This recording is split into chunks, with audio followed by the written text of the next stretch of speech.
जोश, जो उमंग आपने भरा है आज 2013 में, उसके लिए आप सबको धन्यवाद। डॉक्टर अनिल जैसे युवा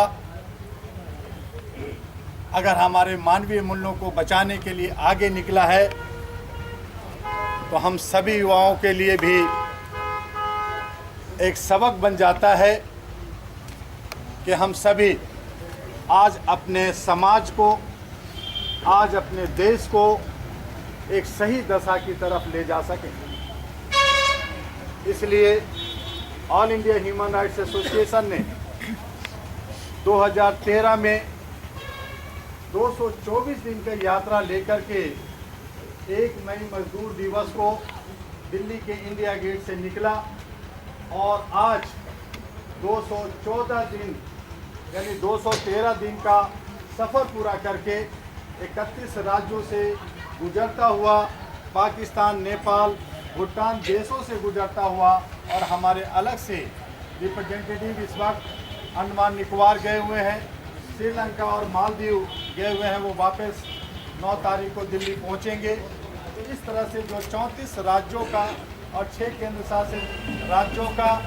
और 7 मेंबर कंट्री पाकिस्तान, नेपाल, भूटान, श्रीलंका, बांग्लादेश और मालदीव जो हमारे पड़ोसी मुल्क है, उन सभी जगह जा कर के मानव अधिकार, जो हमारे अधिकार, जो हमारा जन्मसिद्ध अधिकार है, मौलिक अधिकार है, हमारा जो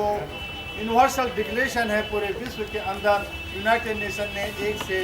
30 आर्टिकल बना रखा है कि हमें रोटी सभी को समानता के साथ मिलनी चाहिए, हमें कपड़ा पहनने के लिए सभी समान रूप से मिलना चाहिए, हर एक नागरिक को रहने के लिए घर होना चाहिए, स्वच्छ पानी,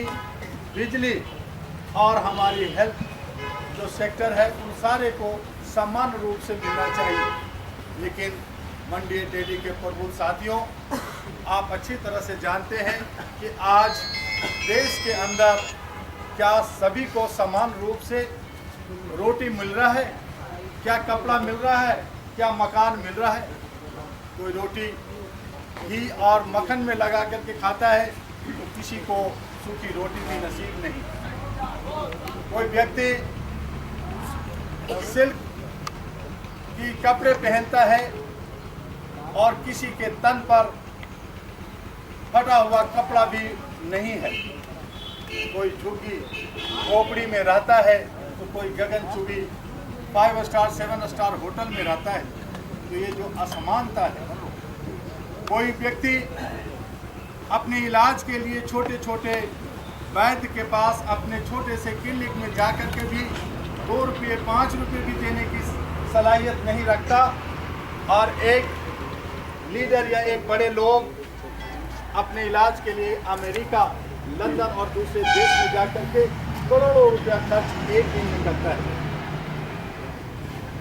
तो ये जो विषमता है हमारे समाज के अंदर, उसकी लड़ाई, मानवाधिकार की लड़ाई। कई बार हमसे सवाल किया जाता है कि दुआ जी, आप राइट की बात करते हो, अधिकार की बात करते हो, आप दायित्व की बात क्यों नहीं करते, ड्यूटी की बात क्यों नहीं करते? मैं बार बार यही कहता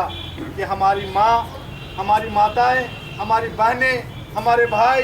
बुजुर्ग सभी लोग रोज ही एक दूसरे के पालन पोषण में अपनी ड्यूटी का निर्वाह कर रहे हैं, उनको पालन पोषण में आगे बढ़ा रहे हैं। हम अपने लीडरों को हर प्रतिवर्ष वोट दे करके अपना दायित्व निभाते हैं कि वो जा करके पार्लियामेंट में, सदन में जा करके हमारी पहरेदारी कर सके, रख रखाव कर सके। हम अपने लीडरों को सहूलियत के लिए उनके बीच में ब्यूरोक्रेट नौकर्स देते हैं, जिसको आप नौकरशाह कहते हैं, उनके बीच में सिक्योरिटी देते हैं, लेकिन वो हमारे पहरेदार क्या हमारे अधिकार को संरक्षित कर रहा है? हम आए दिन देखते हैं कि जनता शोषित हो रहा है, जनता हर तरफ टूट रहा है, महंगाई में, भ्रष्टाचार में, और हमारी बहू बेटियों को तो अब खिलौना बना दिया है। कहीं कोई इज्जत नहीं रह गया। इस हालत में मानवाधिकार की आवश्यकता और बढ़ जाती है और हम सारे नौजवान अनिल जैसे, डॉक्टर अनिल जैसे युवा और आप जैसे साथियों का और भी ज़्यादा दायित्व बन जाता है कि अपने अधिकार को प्राप्त करना। और इसके लिए ये लड़ाई जद्दोजहद लगातार चल रहा है। इसलिए हम युवाओं को सशक्तिकरण के लिए उसकी सही दशा दिशा हो, वो नशे में ना जाए, वो ज़्यादा कहीं भटकन में ना जाए, वो गलत रास्तों को अख्तियार न करें, सही दशा में जा कर के, चाहे वो पार्लियामेंट में जाना चाहते हैं, संसद में जाना चाहते हैं, तो अच्छे युवा को आप साथ दें, सहयोग करें और वो जा कर के आपके मानवाधिकार को संरक्षित कर सकें।